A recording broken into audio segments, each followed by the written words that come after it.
Welcome to Crick Buzz Chatter, day one of the first test match between India and New Zealand in Kanpur, 258 for 4.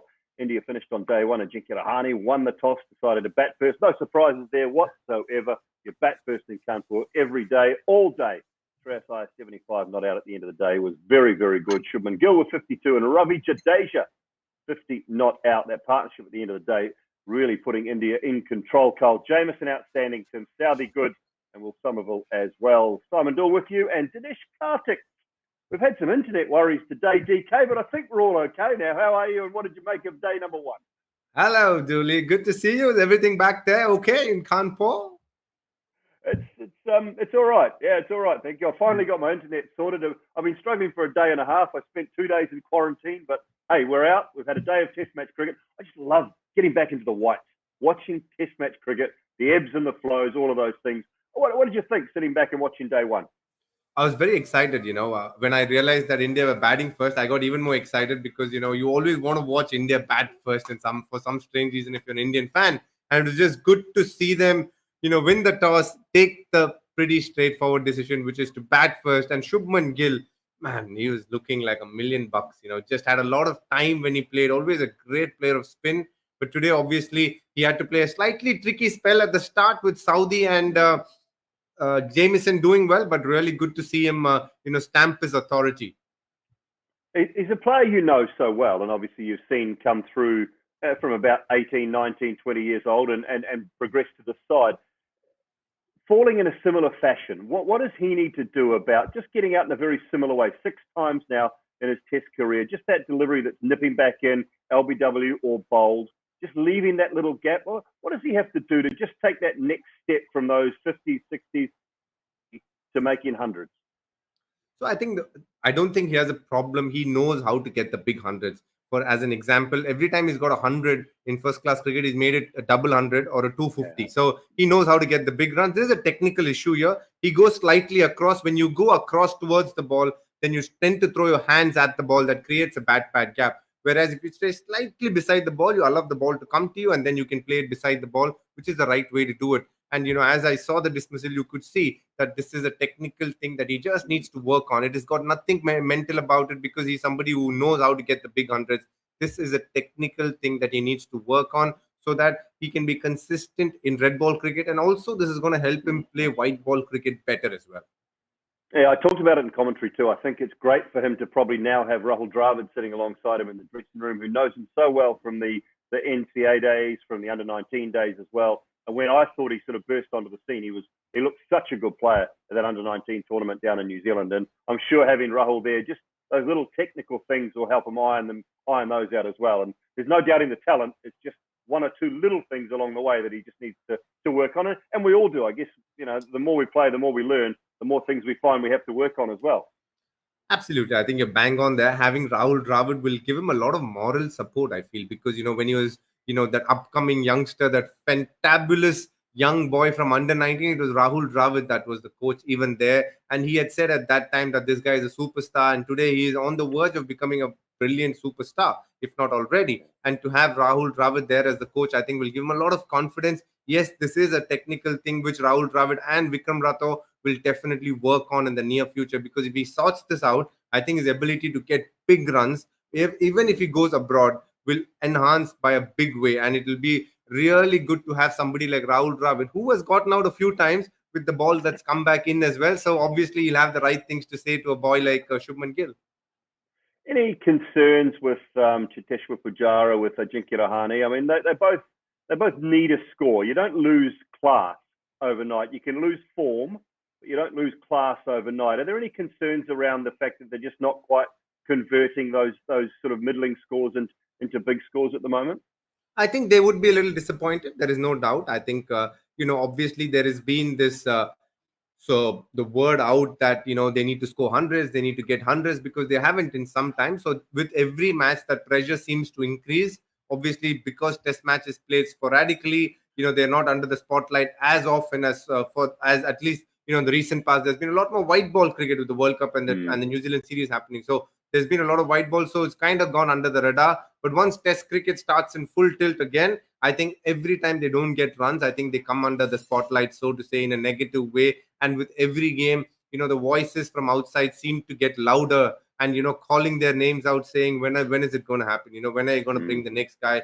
Now, obviously, Shreyas Iyer walks in at a number 5 and scores a 50. And, obviously, if he goes on to make it 100 and does well the next game, so when they go to South Africa, what are they going to do? Are they going to hold on to Shreyas Iyer, or are they going to look at removing one of these two? These are the big questions that Rahul Dravid is going to answer. But having said that, it's interesting because, Rahul Dravid knows the value of a Pujara and a Rahane. And I think somewhere the quality of Rahul Dravid will come out through these two batters, because very, very similar methods and very similar styles of play. So maybe he feels that he can get the best out of them, and it'll be a sort of a second reliving for them as batters, and Rahul Dravid will be the catalyst to get their Test career propelling forward.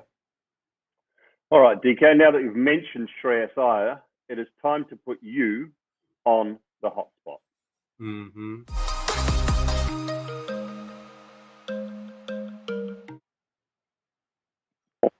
And the question comes basically off the back of your answer.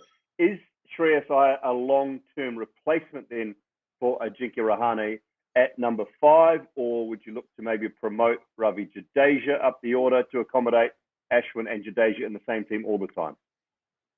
I think that Shreyas Iyer is a long-term prospect at number 5. Definitely not Jadeja, because I feel Jadeja should bat at 6 and maybe 7, not above that, because obviously he's an all-rounder. He's going to bowl long spells. He's going to need the rest. It's asking a lot out of him to come and bat immediately at number 5.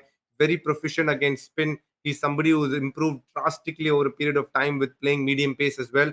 But still, I would keep Pant and him at 6 and 7 when they go abroad. I think they're very well suited there. They're doing well for India there. So it's good to watch them and good to see them play together. But Iyer, I think, is the next batsman behind line. And also one more name that we need to throw in here is Shubman Gill.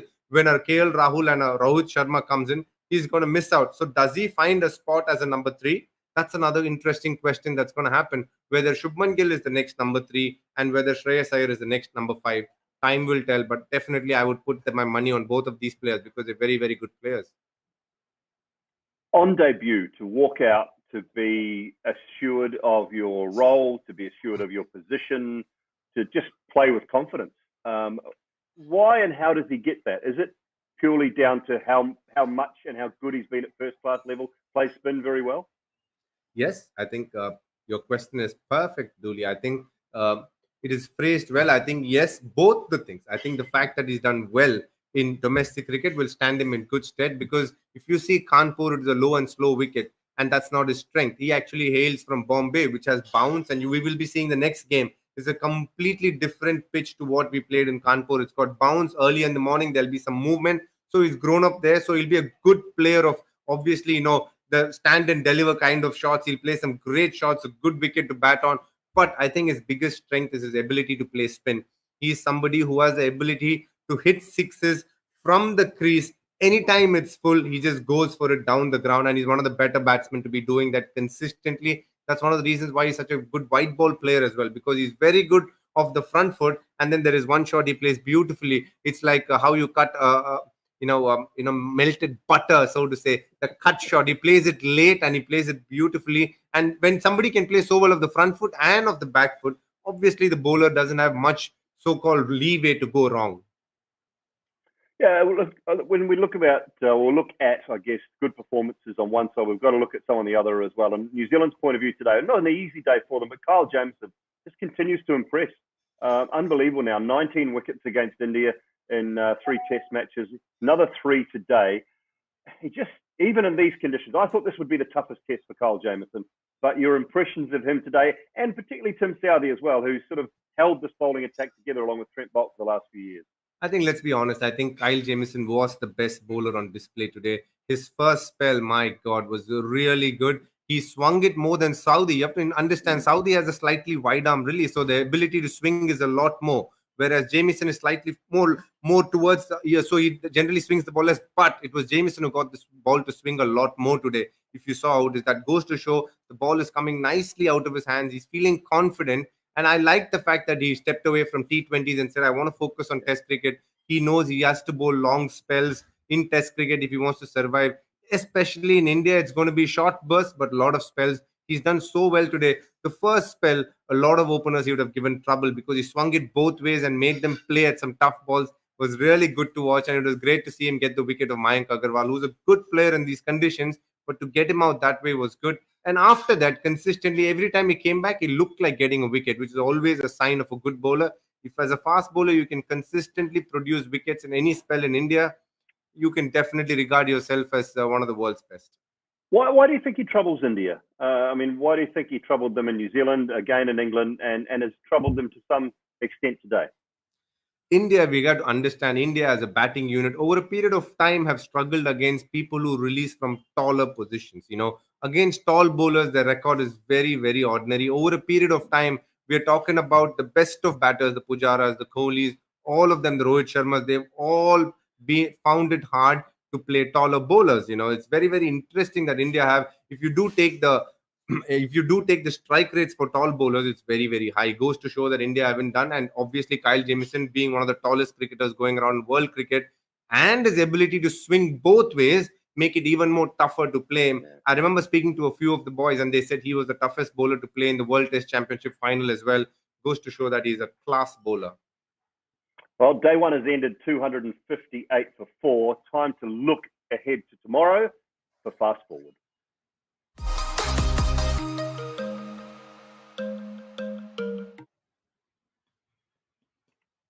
But given how the last session has gone, DK, and India taking control, one would think, in that last session, New Zealand, what would they be happy with bowling India out for tomorrow? And vice versa, what are India looking to get to or past? I think if New Zealand can get them under 320, it'll be a great effort, but it's very hard, I must admit. If they get them below 320, I think it's a very good effort by them, because then what that does mean is New Zealand, there's a good chance that obviously India wouldn't enforce the follow on because New Zealand will bat pretty well.